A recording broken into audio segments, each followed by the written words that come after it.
Sir आपको live. तो आदाब, नमस्कार, सत श्री अकाल, गुड इवनिंग। एक बार फिर आप तमाम लोगों का स्वागत है आज की कहानी के इस एपिसोड में। और आज टीज़र आप लोगों ने देखा होगा। थोड़ी सी कोशिश की है कि जो लगातार आपको कहानियाँ सुना रहा हूँ, आज और कल कुछ अलग सुनाऊँ। कल सैटरडे है तो कल भी एक थोड़ी डिफरेंट कहानी होगी। और आज भी मुझे लगता है कि क्राइम की जो हीनियस क्राइम, मर्डर मिस्ट्री, बाकी इस तरह की जो चीज़ें हैं उससे थोड़ा हटकर है। हालांकि आज की कहानी वो है जिस पे मैं खुद बिलीव नहीं करता हूँ, लेकिन आपको बिलीव करना पड़ेगा, इसलिए कि जो भी है सब कुछ दस्तावेज़ है, जो कुछ है रिकॉर्ड पर है। इवन भारतीय रेल के रिकॉर्ड पर है। इवन अगर एक deputy chief minister official statement देता है वो रिकॉर्ड पर है। अगर इलाके का एक एमएलए इस पे स्टेटमेंट देता है वो रिकॉर्ड पर है। और फिर एक लास्ट में रेलवे मिनिस्टर खुद सामने आते हैं और वो कुछ कहती हैं, वो भी रिकॉर्ड पर है। कहानी बेहद अजीब है। ऐसी कहानी मतलब बहुत कम सुनने को मिलती है। और कई बार ऐसा भी होता है कि मतलब यकीन ना करें, लेकिन जो फैक्ट्स है वो फैक्ट है, जो सच्चाई है वो सच्चाई है। हिंदुस्तान का एक ऐसा रेलवे स्टेशन जिस पे कुल मिलाकर 42 साल तक 42 ईयर्स कोई ट्रेन कभी रुकी ही नहीं। जबकि वो स्टेशन बनाया इसलिए गया था ताकि लोगों की सुविधा हो, वहाँ पे लोग स्टेशन पे जाएं, ट्रेन पकड़ें, अपने अपनी मंजिल पे पहुँचें। लेकिन 42 साल तक वो ट्रेन पहुँची क्या, रुकी क्या, बल्कि जब वो स्टेशन आता था तो ट्रेन की रफ्तार और तेज़ हो जाती थी और ड्राइवर भी कोशिश करता था कि उस स्टेशन से जल्द निकल जाए। जो ट्रेन में बैठे हुए मुसाफिर थे वो भी उस स्टेशन के बारे में जानते थे, तो जब वो ट्रेन से गुजरते थे तो कोशिश करते थे कि विंडो बंद हो, बाहर की तरफ ना देखें, गेट पे ना खड़े हों, जो कि अक्सर हमारे भारतीय रेलवे में देखने को मिलता है। तो ये सारी चीज़ें हुई और 42 साल तक एक रेलवे स्टेशन रेलवे के अपने रिकॉर्ड बुक में भूतिया रेलवे स्टेशन के तौर पे जाना गया कि इस रेलवे स्टेशन पे भूत है। और हर रेलवे के स्टाफ के एम्प्लाई ने जो है रेलवे के, उन्होंने उस स्टेशन पे ड्यूटी देने तक से मना कर दिया। उन्होंने कहा तो नौकरी छोड़ देंगे या आप कुछ और सज़ा दे दीजिए, इस स्टेशन पे पोस्टिंग नहीं कीजिए। और रेलवे स्टाफ की इस डिमांड की वजह से और रेलवे स्टाफ के लोगों की इज्जत की वजह से कि वो उस स्टेशन पे नौकरी कर ही नहीं सकते, रेलवे के पास मजबूरी के अलावा कोई रास्ता नहीं था। और धीरे धीरे वक्त बीतने के साथ रेलवे ने फिर ये किया कि जब वहाँ पे स्टेशन मास्टर नहीं, जब वहाँ पे सिग्नल मैन नहीं, जब वहाँ पे और स्टाफ नहीं, तो फिर उस स्टेशन पे रेलवे कैसे ट्रेन रुके, कैसे ट्रेन जाए, कैसे लोग सफ़र करें, कैसे टिकट ख़रीदें, विंडो पे भी कोई नहीं। तो आखिर में रेलवे को उस स्टेशन को नज़रअंदाज करना पड़ा और 42 साल तक हर ट्रेन उस स्टेशन से बेहद तेज़ रफ्तार से गुजरी। 42 साल बाद क्या हुआ वो आगे बताएंगे। कहानी कोलकाता से 260 किलोमीटर दूर की है, 260 किलोमीटर। और एक आप लोग बहुत फरमाइश करते हैं पुरुलिया आर्म्स ड्रॉप की कहानी, वो भी जल्दी सुनाऊंगा। ये उसी पुरुलिया डिस्ट्रिक्ट की कहानी है। स्टेट वेस्ट बंगाल है। पुरुलिया से करीब 50 किलोमीटर की दूरी पर एक छोटा सा गांव है जिसका नाम है बेगुन कोडार। इस बेगुन कोडार में एक रेलवे स्टेशन है, उसका नाम भी बेगुन कोडार है। और इस बेगुन कोडार रेलवे स्टेशन की शुरुआत हुई थी 1962 में। लोगों की बड़ी सरकार से मांग थी कि हमें बहुत परेशानी होती है, आसपास में कोई रेलवे स्टेशन नहीं है, तो यहाँ पे रेलवे स्टेशन होना चाहिए। जबकि ट्रैक था रेलवे का, चूँकि उस रूट से पुरुलिया जाना होता था, कोलकाता जाना होता था, पर स्टेशन नहीं था। स्टेशन के लोगों को बहुत दूर जाना पड़ता था, करीब 30, 40, 50 किलोमीटर दूर। तो वहाँ के लोगों के नुमाइंदे की डिमांड पे बाद में भारतीय रेल ने एक रेलवे स्टेशन बनाया और उसका नाम रखा बेगुन कोडार, उस इलाके के नाम पर। ये वहाँ पे एक अयोध्या हिल्स है, उसी के पास है ये स्टेशन। तो 1962 में ये स्टेशन बनाया और सब कुछ ठीक ठाक चलता रहा, लेकिन सिर्फ 5 साल तक। 1967 में अचानक एक अफवाह उड़ी कि यहाँ पे कुछ गड़बड़ है। और वो कैसे हुआ, उसकी कहानी ये है कि 1967 में इस स्टेशन फिर जब 62 में जब ये शुरू हुआ उसके बाद ट्रेनें चल रही थी, लेकिन 67 आते आते अचानक ये हुआ कि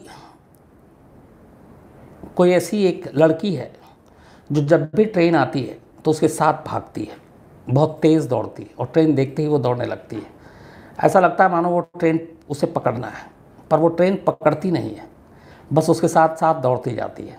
कई बार तो ऐसा भी होता है कि वो जो चश्मदीद हैं जिन्होंने सारे बयान दिए वो ये कि वो इतनी तेज़ रफ्तार से दौड़ती है कि ट्रेन भी पीछे छूट जाती है और ट्रेन के आगे निकल जाती है, और इंजन के आगे पटरी पर दौड़ते हुए वो भागती है।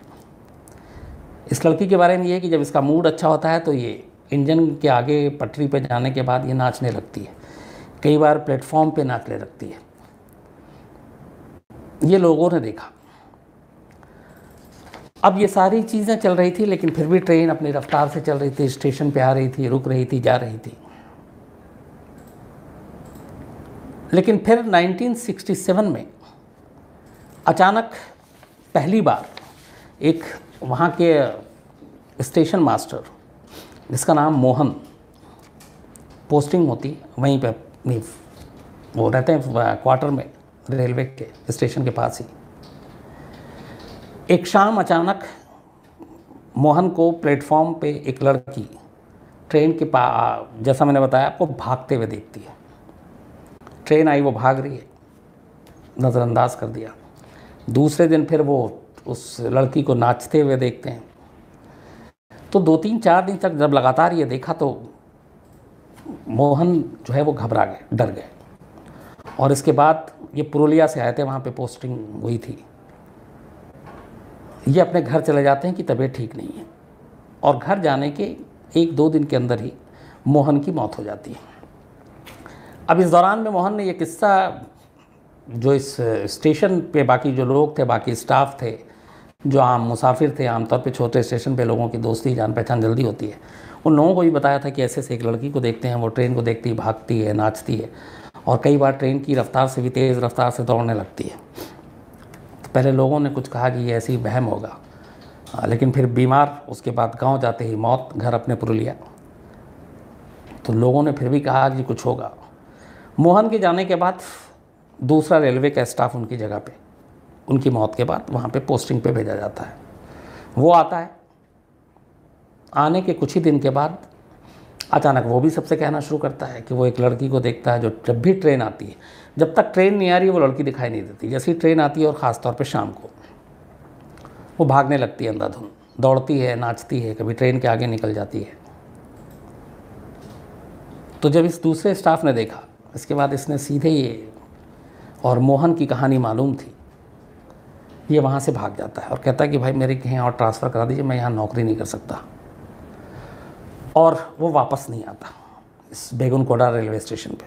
इसके बाद रेलवे के तीसरे स्टाफ को भेजा जाता है, वो आता है। अब ये दौरान ये 67 से 68 के बीच की बात अभी चल रही है। अब वो भी देखता है, और 68 की जस्ट शायद शुरुआत भर थी, और कुछ दिनों के बाद वो भी नौकरी से तौबा कर लेता और कहता है मुझे इस स्टेशन पे नौकरी नहीं करनी है, और वो वहाँ से चला जाता। अब उसके जाने के बाद चूँकि 3-4 ऐसे स्टाफ चले गए, तो जो बाकी रेलवे के वहाँ पे एम्प्लॉई थे उस स्टेशन से छोटे पे, अब तक ये बात पूरे बेगुनकोडार के लोगों तक, रेलवे के स्टाफ तक, हर एक की ज़ुबान पे ये बात आ गई थी कि इस स्टेशन पे एक भूत है, एक लड़की है।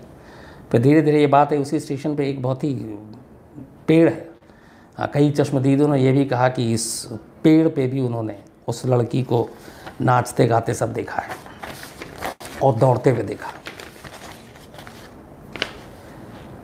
तो जब ये चीज़ें चलने लगी और धीरे धीरे करके रेलवे स्टाफ वहाँ से तौबा करके भागने लगे, तो फिर नौबत ये आ गई कि रेलवे स्टेशन को चलाने के लिए रेलवे का कोई स्टाफ ही नहीं बचा। बात रेलवे के महकमे तक पहुँची, फिर उन्होंने भी देखा, फिर अब तक ये बात डिस्ट्रिक्ट और बाकी कोलकाता, पुरुलिया तक पहुँच गई। धीरे धीरे नौबत ये आ गई कि जिससे भी कहा जाए कि उसको बेगुनकोड़ा में पोस्टिंग है वो जाए, संभाले, सब ने मना कर दिया। इस बीच में कई बार बिना स्टाफ के कुछ ट्रेन आती रही, रेंगती रही, जाती रही, लेकिन अब सिग्नल मैन भी गायब, स्टेशन मास्टर भी गायब, टिकट कलेक्टर भी गायब, विंडो पे कोई बैठने वाला नहीं। तो मजबूरी आई कि धीरे धीरे तो ट्रेन रुकना बंद हुआ, और उसके बाद बिना स्टाफ के फिर ये तय हुआ कि एक स्टेशन पे चूँकि कोई है नहीं और जोखिम भी है, आप बिना सिग्नल मैन और बाकी के आप ट्रेन चला नहीं सकते, उस स्टेशन पे रोक नहीं सकते क्योंकि उसके लिए भी आपको मैन पावर चाहिए। तो फैसला हुआ कि ठीक है, जब कोई है ही नहीं तो इस स्टेशन पे अब ट्रेन नहीं रुकेगी। इस बीच में वहाँ के सबसे अजीब बात ये थी कि जो आम लोग थे, बेगुन कोडार के लोग, जिनके लिए स्टेशन बनाया गया था, जो वहाँ आते थे ट्रेन पकड़ने, इस खबर को सुनने के बाद धीरे धीरे उन लोगों ने भी स्टेशन आना बंद कर दिया। बल्कि वो तकलीफ़ उठाकर जो उस स्टेशन के बाद या पहले जो दूसरा स्टेशन था जो उनके घर से 30, 35, 40 किलोमीटर दूर, उन्होंने वहाँ से ट्रेन पकड़नी शुरू कर दी और बेगुन कोडार का रुख करना छोड़ दिया। तो अब रेलवे को एक ये भी मौका मिल गया कि अब लोग ही नहीं आ रहे हैं डर से, तो फिर ट्रेन किसके लिए रोकें। और इसके बाद ट्रेन रुकने का सिलसिला ख़त्म हो गया और वक्त बीतता गया। 5 साल, 10 साल, 15 साल, 20 साल पर दोबारा ट्रेन शुरू नहीं हुआ। इस बीच में जब ज़्यादा वक्त बीतने लगा तो फिर बहुत सारे जो लोकल एमएलए और बाकी चीज़ थे वो उनसे पूछा गया कि क्या किया जाए। तो इन लोगों ने भी फिर कहा कि देखिए कि लोग डरे हुए हैं, लोग खुद ही जब जाएंगे नहीं तो क्या करें। झारखंड के एक डिप्टी सीएम थे उस वक्त, सुधीर महतो, उनका भी रिश्ता इस इलाके से था। तो उन्होंने जब ये सारी चीज़ें हुई और मीडिया के भी लोग गए, चूँकि ये मामला धीरे धीरे तूल पकड़ा था, और उसकी वजह एक और थी, एक बीच में एक चीज़ और ये हुई कि जब इस रेलवे के सारे स्टाफ भाग गए और इसको एक भूतिया रेलवे स्टेशन का दर्जा बाकायदा रेलवे के रिकॉर्ड में इसलिए देना पड़ा क्योंकि उन्हें बताना पड़ा कि यहाँ पे कोई भी मुलाजिम जाने को तैयार नहीं है। उसकी वजह यह है कि उस रेलवे स्टेशन पे वो भूत देखने का दावा करते हैं, तो इसलिए ये एक भूतिया स्टेशन है और यहाँ पे अब कोई मुलाजिम को भेजा नहीं जाएगा और वहाँ ट्रेन नहीं रुकेगी। तो रेलवे के रिकॉर्ड पे बाकायदा बेगुन कोडार रेलवे स्टेशन को लेकर भूतिया शब्द का इस्तेमाल किया गया रिकॉर्ड पे। डिप्टी सीएम सुधीर महतो झारखंड के, इन्होंने कहा कि हाँ, जो बहुत सारे ऐसे लोग हैं जिनसे मेरी बात हुई है, एक लड़की है, ये भी रिकॉर्ड पे कह रहे हैं, और वो ट्रेन देखते ही भागती है। जो वहाँ के लोकल एमएलए हैं नेपाल महतो, उन्होंने कहा कि हाँ, लड़की की बात सही है, वो लड़की आती है ट्रेन के साथ भागती है और कई लोग बीमार हुए उस लड़की की वजह से, जिसने लड़की को देखा वो बीमार भी हुए, कुछ की मौत हो गई। तो एक पॉलिटिकल रिप्रेजेंटेटिव नुमाइंदा वो बोल रहा है, एक डिप्टी सीएम के लेवल का शख्स बोल रहा है, एमएलए बोल रहा है, और रेलवे का स्टाफ फिर कोई जाने को तैयार नहीं। इस बीच में इस स्टेशन की इस भूतिया होने की खबर धीरे धीरे फैलने लगी, कोलकाता तक बात गई। तो वहाँ पे देखिए कैसे बिज़नेस चलता है। जो टूरिज़्म के बिज़नेस में थे कोलकाता में, जो ख़ास तौर पे बहुत सारे बाहर से टूरिस्ट आ रहे हैं या दूसरे स्टेट से, तो कोलकाता के आसपास घुमाने के लिए बाकी जगहों की तो वो बातें करते थे कि चलो हावड़ा ब्रिज भी दिखाएंगे, बाकी भी दिखाएंगे। एक ख़ास पैकेज होता था कि चलो एक भूतिया रेलवे स्टेशन दिखाते हैं, और कहते हैं कि बहुत सारे टूरिस्ट दिन की रोशनी में बाकायदा उस भूतिया रेलवे स्टेशन को देखने के लिए आते थे। और ये कहानी सुनाई जाती थी गाइड की तरफ से कि एक लड़की है जो ट्रेन देखती है, दौड़ती है, भागती है, नाचती है, और यहाँ स्टेशन पे अब ट्रेन रुकना बंद हो गया। तो ये सारी बाकायदा पैकेज डील के तहत टूरिस्ट आने लगे उस भूतिया स्टेशन को देखने के लिए। ये सारी चीज़ें चलती रही। अब फिर ये सवाल आया कि आखिर सबसे बड़ा सवाल, ये लड़की कौन है, क्यों वो ट्रेन को देखते ही भागती है, क्यों वो दौड़ती है, क्यों वो नाचती है। तो बेगुन कोडार के किसी भी लोकल शख्स से आप बात कर लीजिए, चूँकि मुझे जाने का मौका मिला और इस पे हम लोगों ने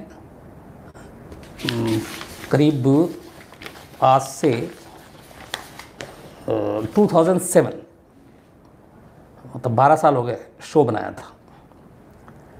तो वहाँ पे जितने लोगों से मिले, हर एक की ज़ुबान पे एक ही है कि भाई साहब यहाँ पे भूत है, वो लड़की है, भूतनी है, लेकिन वो है कौन। तो वहाँ पे इसको लेकर जो कहानी है वो ये है कि एक लड़की की ट्रेन के नीचे आने से मौत हो गई थी, और इसी बेगुन कोडार रेलवे स्टेशन के जस्ट आउटर पे। और उस लड़की की मौत के बाद से ही 65 में ये स्टेशन शुरू हुआ था, 62 में, 67, 68 में ये बंद हो गया। तो जो लड़की ट्रेन के नीचे आके जिसकी मौत हुई थी, उसी लड़की का भूत है और वो इसी स्टेशन पे रह गई, उसकी आत्मा यहीं रह गई। ये वहाँ के हर लोकल शख्स की ज़ुबान पे यही एक कहानी है जो रेलवे स्टाफ के लोग बाद में बात करने लगे उनकी भी यही कहानी है। आप वहाँ पे किसी से भी घूम लीजिए, जो मैंने बताया कि जो विधायक, जो डिप्टी सीएम, उनके पास भी यही कहानी थी कि एक लड़की थी जो ट्रेन के नीचे आ गई थी और उसकी मौत हो गई थी, और इसीलिए वो उसके बाद से जब भी किसी ट्रेन को देखती है तो वो उसके पीछे दौड़ना शुरू कर देती है। अब ये सारी चीज़ें चलती रही, धीरे धीरे वक्त भी बीतता रहा। करीब 35-40 साल बीत गए। इस बीच में जब ये टूरिज़्म वाली बात आई और ये बातें मीडिया में भी आनी शुरू हुई कि किस तरीके से एक भूतिया रेलवे स्टेशन है, उसको लोग देखने के लिए कोलकाता तक जा रहे हैं, तो कोलकाता के एक साइंटिस्ट की टीम, वैज्ञानिक की टीम, और एक वो जो गौरव तिवारी की कहानी सुनाई थी, जो इस तरह की आत्माओं और उनके ढूंढते खोजते हैं अपने ख़ास मशीनों के ज़रिए, ये पूरी टीम 11 लोगों की ये फ़ैसला करती है कि ये इस बेगुन कोडार रेलवे स्टेशन पे जाएगी और ख़ास तौर पे शाम के बाद, चूँकि उस लड़की के आने की बात होती है, तो वहाँ पूरी रात काटेगी और चेक करेगी कि यहाँ कोई लड़की है या भूत है कि नहीं। अच्छा, इस दौरान उस रेलवे स्टेशन पे ट्रेन बेशक नहीं रुकती थी, लेकिन हर ट्रेन, चूँकि रेलवे ट्रैक है, रूट वही है, गुज़रती ज़रूर थी। लेकिन फ़र्क ये था कि इस स्टेशन के आने से पहले ड्राइवर, अगर सपोज़ एक ट्रेन 60 किलोमीटर या 70 किलोमीटर की स्पीड में आ रही है और बेगुन कोडार आने वाला है, तो वो उससे 2-3 किलोमीटर पहले ही उसकी स्पीड कम से कम वो 10-20 किलोमीटर बढ़ा देता था। अगर 60 है तो 80 कर देता था, 50 है तो 70 कर देता था, और इस तरीके से बेगुन कोडार को वो ट्रेन क्रॉस कर जाती थी। तो ये जो पूरी एक टीम थी, पढ़े लिखे साइंटिस्ट, और इनके साथ वो इस तरह की जो आत्माएं और क्या होती हैं, ये वहाँ पहुँचती है बेगुन कोडार में। टीम दिन में ही पहुँच जाती है।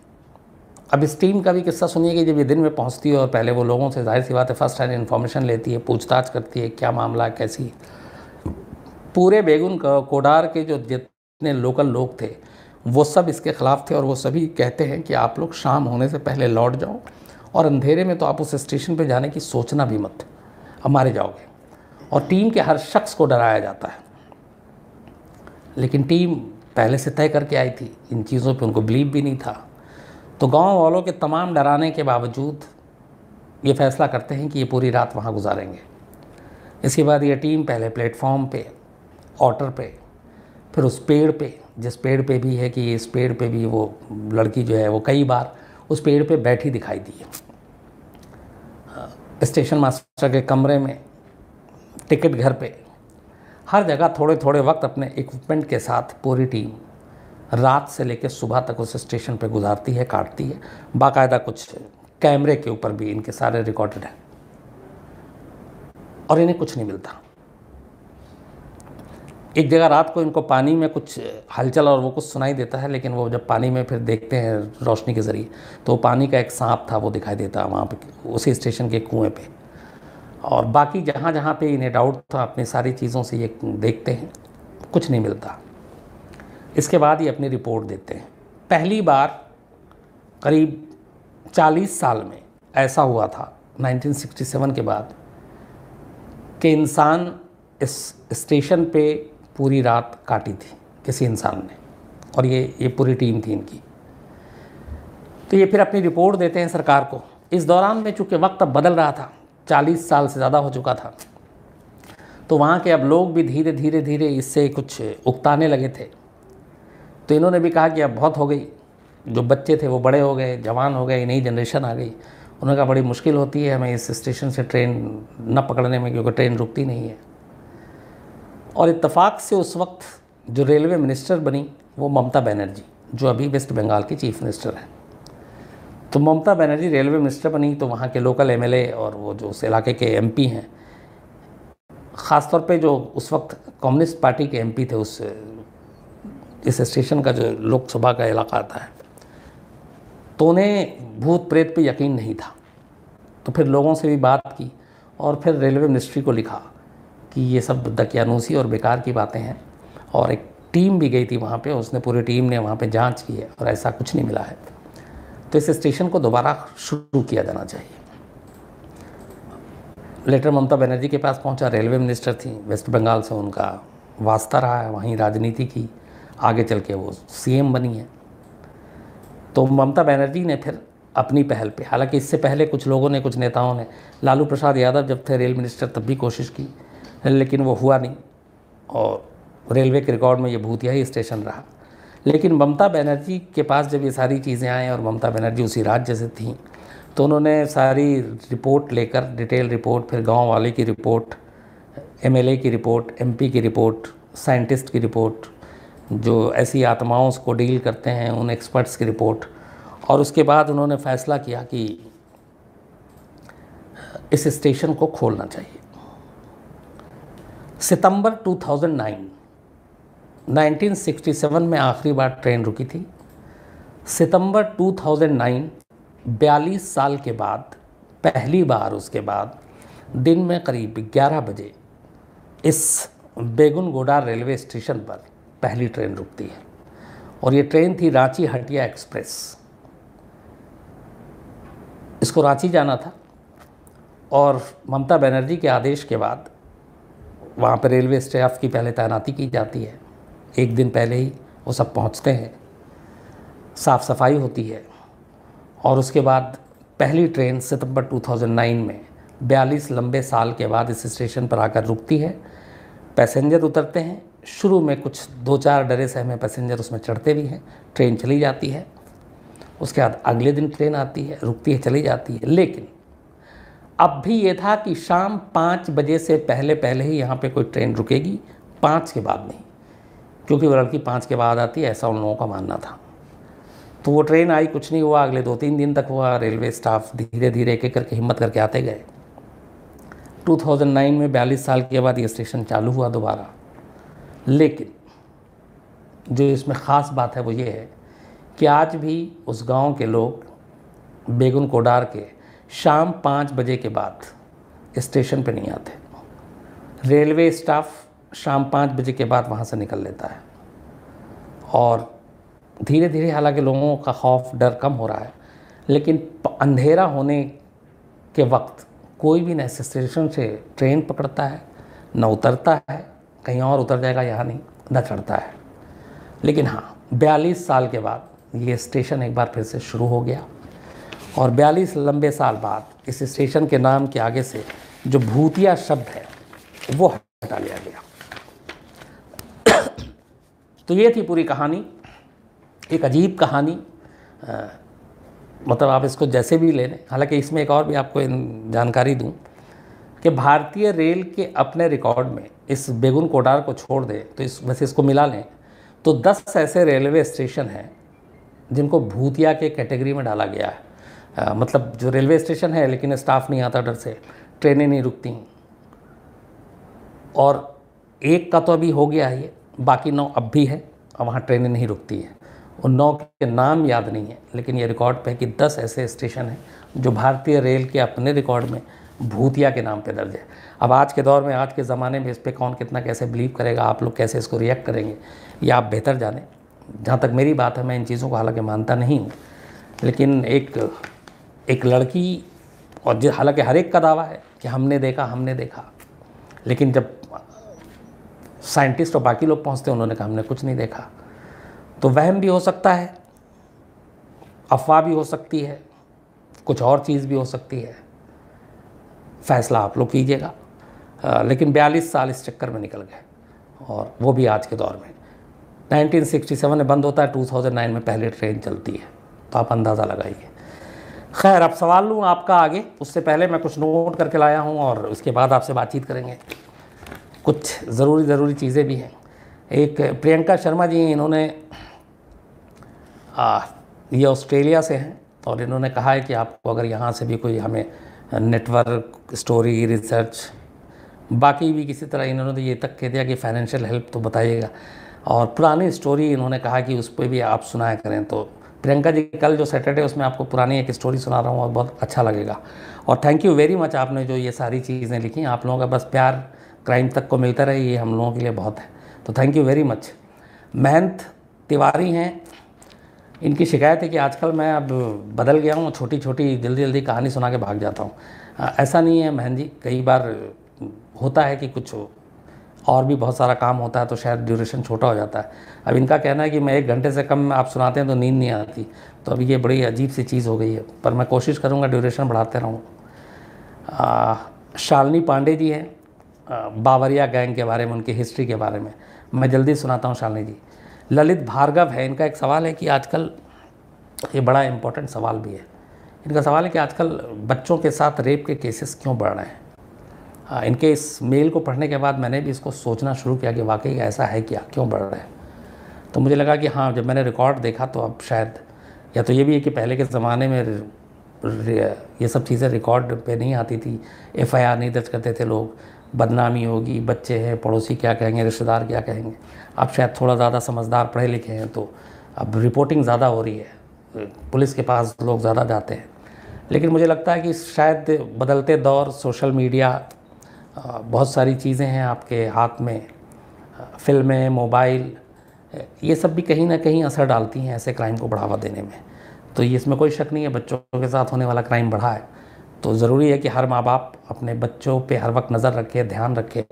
मैं बार बार कहता हूँ कि किसी पे भी भरोसा नहीं करना चाहिए, चाहे वो कितने अपने ही करीबी रिश्तेदार भी हों, और इसमें सबसे बड़ा रोल जो है वो माँ का होता है। तो ये ज़रूरी है कि हर वक्त नज़र रखें। एक रज़ा शेख हैं, बड़ा इमोशनल इन्होंने लिखा है। ये मुंबई में हैं, कैब ड्राइवर हैं, और चूँकि इनका कहना था कि मैं जब कैब चला रहा होता हूँ तो देख नहीं पाता हूँ, तो सुनता हूँ कहानियाँ। तो थैंक यू वेरी मच रज़ा साहब, और बहुत सारा प्यार दिया है। और एक शिवाजी नगर कोई पुलिस स्टेशन है मुंबई में, उसमें एक बच्ची की रेप की कहानी है, तो ये कहते हैं कि मैं डिटेल में बताऊँ, तो मैं रज़ा साहब उसको जल्दी डिटेल में आपको सुनाता हूँ। इसके अलावा चिंतन शाह हैं, ये बलूचिस्तान और उसमें जो कुछ हो रहा है उसकी कहानी सुनना चाहते हैं।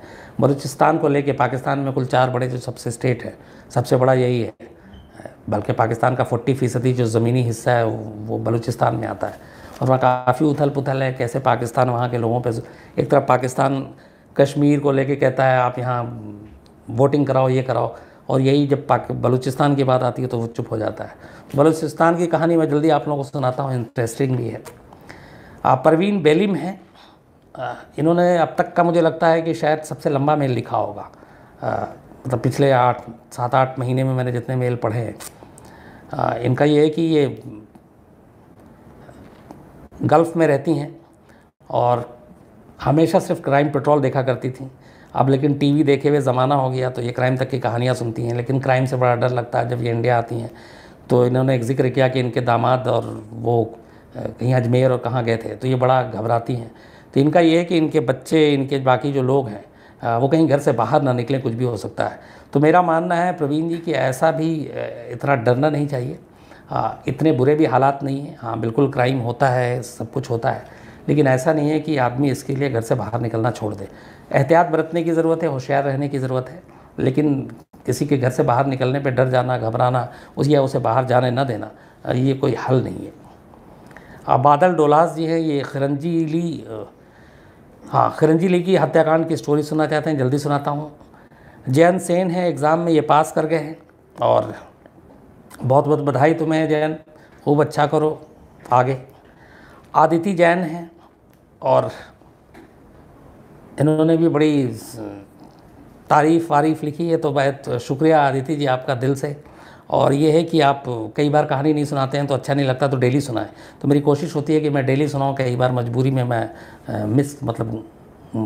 निकल लेता हूं, या एक आध बार गोली भी दिया हूं शायद। निशीत रावल हैं, सुंदर बागवान, इनके भाई जगदीश, उनका बर्थडे है, और इनके पापा जी जो है वो भी क्राइम तक की कहानी बहुत शौक़ से सुनते हैं। तो थैंक यू अंकल, और हमेशा आप अच्छे रहें। राजीव गंगहार हैं, ये थैंक यू वेरी मच, आपने जो कुछ लिखा राजीव जी।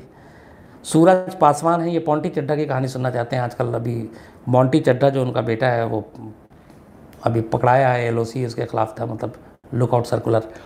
फुकेट जा रहे थे घूमने, लेकिन एक ऑलरेडी कुछ बायर्स कुछ ऐसे अपार्टमेंट्स फ्लैट्स बनाने थे, उसमें घपला है। तो अभी ये तिहाड़ जेल में है, देखिए बेल के लिए अप्लाई किया है, या तो कल या मंडे को बेल मिल जाए। पर मैं पॉन्टी चड्ढा की कहानी ज़रूर सुनाता हूँ जल्दी। अक्षय ज्ञानवीर हैं, ये कानपुर से हैं, और थैंक यू वेरी मच जो कुछ आपने लिखा। तो ये सारे मैं नोट करके लाया था कुछ लोगों के लिए। अब आसिम बैठा हुआ है, आसिम बताओ। सर अविनाश जी बोल रहे हैं कि सर ये एक तरह से लोगों की सोच में वो लड़की थी, आपके हिसाब से ये सच में वहाँ पे कुछ भूत प्रेत का साया है? देखिए पूरे गांव में कौन है ये?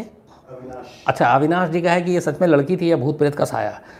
वहाँ पे जितने भी गांव वाले हैं, जितने भी स्टेशन के स्टाफ थे, आप जिससे भी बात कीजिए मिली है, सब एक ही कहते हैं नहीं हमने देखा हमने देखा हमने देखा।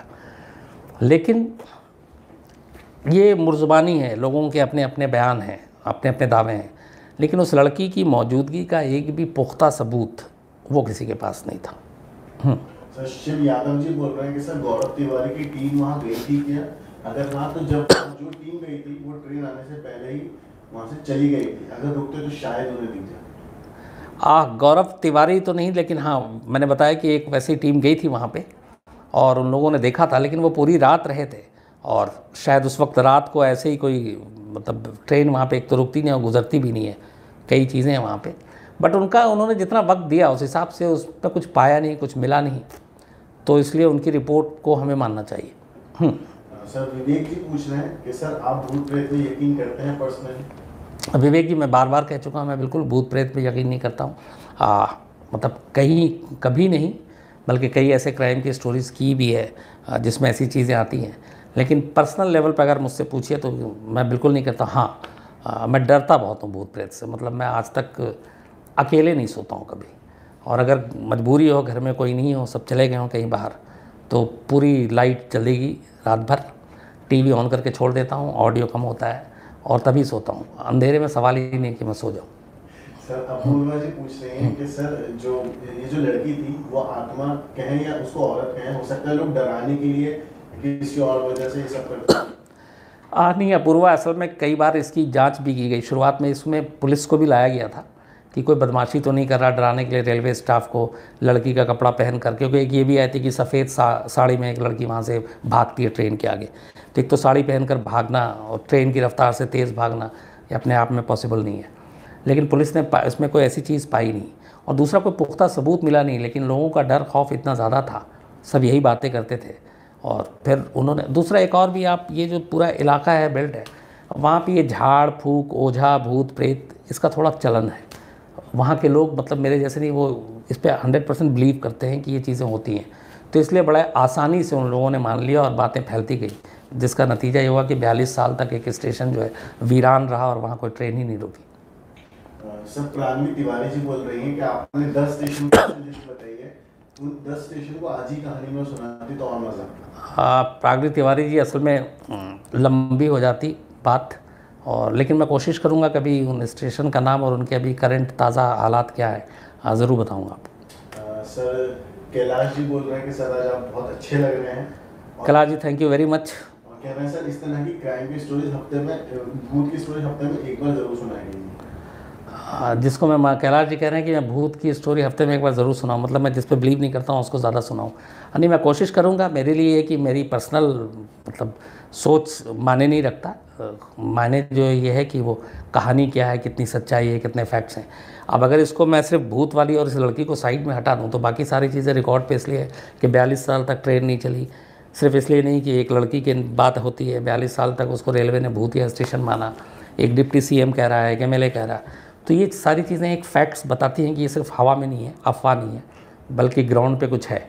अब भूत है कि नहीं है इस पे अलग से बहस हो सकती है। सर अमृत जी बोल रहे हैं कि सर एक टाइम था जब इंडियन मीडिया भूत प्रेत की और इस तरह के प्रोग्राम ज़्यादा दिखाती थी, अब अचानक ब्रेक क्यों लग गया? अमृत जी ने बड़ा अच्छा सवाल किया कि एक ज़माना था जब इंडियन मीडिया भूत प्रेत और इसके ऊपर खूब सारे शो करती थी, उसमें एक मैं भी हूँ।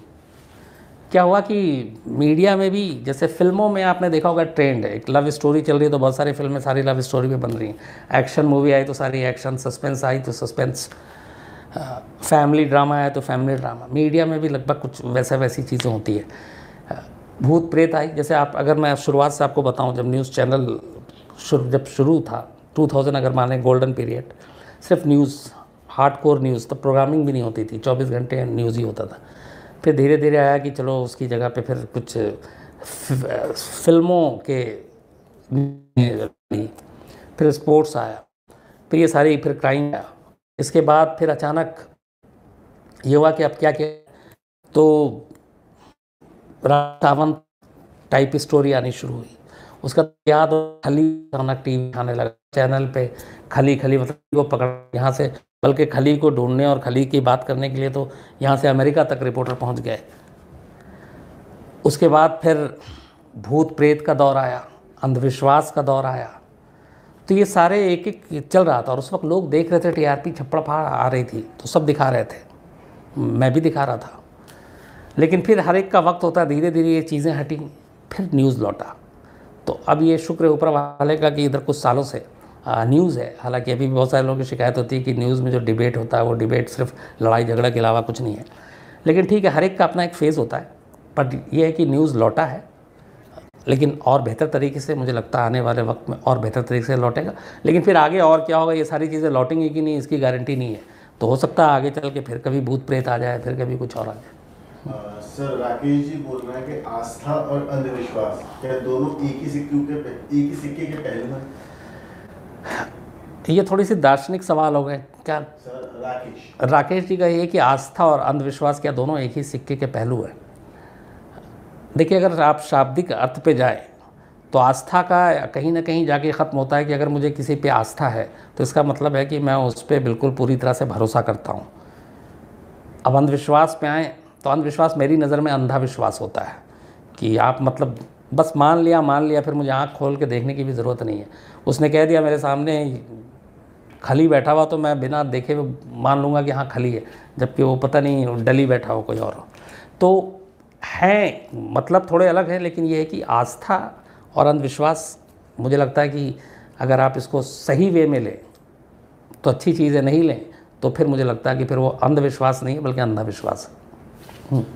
सर मोहम्मद अनीस जी बोल रहे हैं कि सर आप ऐसी भूतिया स्टोरीज आपने जो सुनाई है कि इस पे आपने शो किया था स्टोरी के ऊपर या कुछ ऐसा है तो क्राइम तक तो सर प्लीज़। मोहम्मद अनीस साहब, मैंने शुरू में बताया था कि इस पे 2007 में मैंने स्टोरी की थी इसी भूतिया रेलवे स्टेशन पे, और बाकायदा सारे विजुअल, सारी तस्वीरें हैं। कोशिश करूँगा आर्काइव में हो तो मैं उसको क्राइम तक में ज़रूर आपको विजुअल के साथ दिखाता हूँ।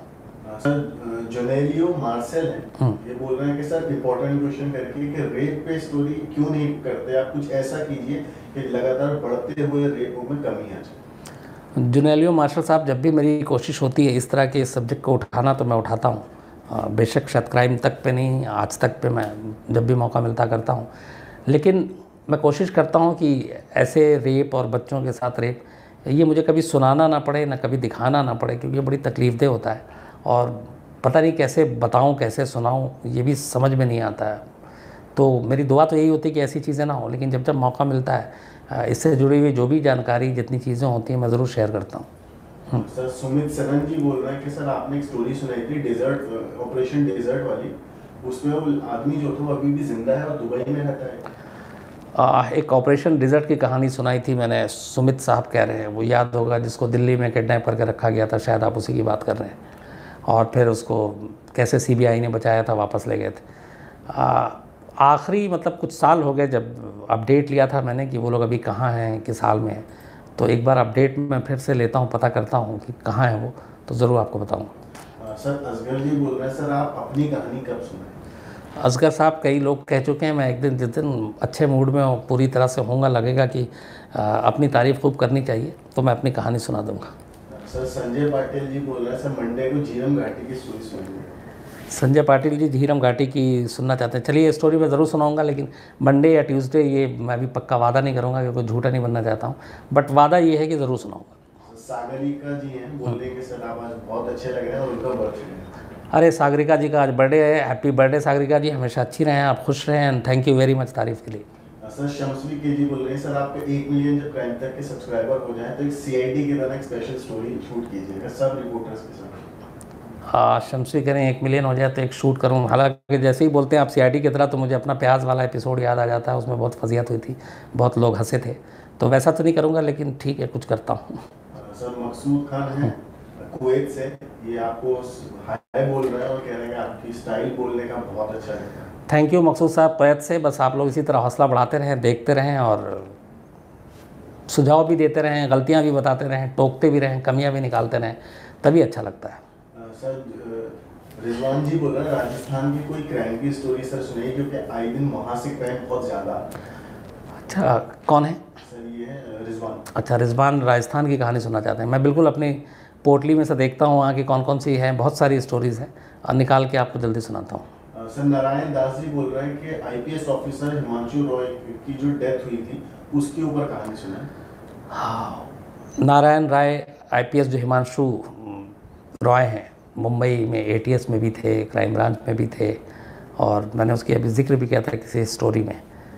उनकी आवाज़ का मैं बड़ा कायल था, तो उनकी हालांकि बड़ी अफसोसनाक मौत हो गई। सुसाइड निकला था वो बाद में, उन्हें शायद कैंसर था। तो मैं पूरी कहानी उनकी और उनके जो जो उन्होंने किया था वो ज़रूर सुनाऊंगा। सर आफ्ताब अंसारी जी बोल रहे हैं कि आफ्ताब अंसारी टेररिस्ट की स्टोरी प्लीज़ सुना दीजिए, बहुत टाइम हो गया। कमाल, देखिए, एक आफ्ताब अंसारी की फरमाइश है कि वो आफ्ताब अंसारी टेररिस्ट की स्टोरी सुनाए। तो आफ्ताब अंसारी, मैं जल्दी आपको आफ्ताब अंसारी की कहानी सुनाता हूँ, और कैसे वो दुबई से इंडिया रिपोर्ट किया गया था ये भी सुनाता हूँ, और बस जल्दी सुनाता हूँ। सर एक कैलाश जी हैं, वो बोल रहे हैं कि सर आपका बोलने का स्टाइल बहुत अच्छा है, आपने अपनी स्पीच पे क्या बचपन से प्रैक्टिस करी है या आपकी आवाज़ ऐसी ही थी? Kailash ji, thank you very much. लेकिन ये सवाल पता नहीं, मतलब कश्मीर से कन्याकुमारी तक जहाँ जाते हैं लोग कहते ज़रूर हैं मुझे आज तक, लेकिन खुद अपने बारे में ये समझ में नहीं आया कि मैं क्या बोलता हूँ, कैसे बोलता हूँ। पर आप लोग सुन के बोलते हैं तो अब थोड़ा थोड़ा मुझे लगने लगा कि कुछ पता नहीं क्या है। लेकिन मैंने कोई, मतलब बचपन से जैसे होता है ना, आप बोलना शुरू करते हैं अम्मी से लेके बाकी जैसे सबको अकल आती है, तो मैं भी वैसे ही आम बच्चों की तरह बोलना शुरू किया, और मैं बस आज भी वैसे ही बोल रहा हूँ। बल्कि मुझे लगता है मैं सबसे ज़्यादा कैजुअल हूँ बोलचाल के मामले में। मैं कभी भी कहीं भी कुछ भी बोल देता हूँ। इवन जब मैं वारदात की एंकरिंग कर रहा हूँ या किसी और शोज़ की एंकरिंग कर रहा हूँ, तो शायद सबसे ज़्यादा उस वक्त भी मैं वैसे ही बेपरवाह होता हूँ, और जैसे ही प्रोड्यूसर क्यों देता है बस शुरू हो जाता हूँ। सर गौरव पांडे जी बोल रहे हैं कि प्लीज़ सर से बोल दीजिए कि उनके शूज़ का कलेक्शन उन्हें बहुत पसंद है। थैंक यू गौरव साहब, हालांकि अब ये शूज़ फटने वाला है, लेकिन थैंक यू वेरी मच। चलो, हाँ सर लास्ट सवाल है कि सर तिवारी मर्डर केस में क्या अपडेट? तिवारी मर्डर केस में अभी तक जो गौरव उनके नारायण दत्त तिवारी की जो बहू है, जिनको कातिल के तौर पर पुलिस ने पकड़ा था, वो अभी तिहाड़ जेल में है, और अभी चार्जशीट दाखिल नहीं हुई है क्योंकि उसमें अभी वक्त है। इसके बाद मुकदमा शुरू होगा, आगे जो भी होगा मैं आपको अपडेट देता रहूँगा। Thank you very much. आज बहुत सारे लोगों की शिकायत भी दूर हो जाएगी कि मैं जल्दी नहीं भागा, और कल आपसे मुलाकात होगी एक रिकॉर्डेड कहानी। लेकिन हाँ, इतना आज मैं वादा करता हूँ कि कल की जो कहानी है वो बहुत अच्छी है, बहुत इंटरेस्टिंग है, और कई मामलों में थोड़ा डिफरेंट अलग है। तो उसको सुनिएगा ज़रूर और बताइएगा, अपनी राय दीजिएगा। मंडे आपसे लाइव मुलाकात होगी कल की रिकॉर्डेड कहानी के बाद। संडे को भारत पाकिस्तान का मैच है, तो बैठकर मैं भी, अगर बस दुआ है कि क्रिमिनल उस दिन सब शांत रहें और हम लोगों की छुट्टी हो, और संडे मैच के बैठकर घर पे मैच देखें। और मैं अपनी बेटी से मैच के बीच में हमेशा शर्त भी लगाता हूँ, ओवर पे या विकेट पे।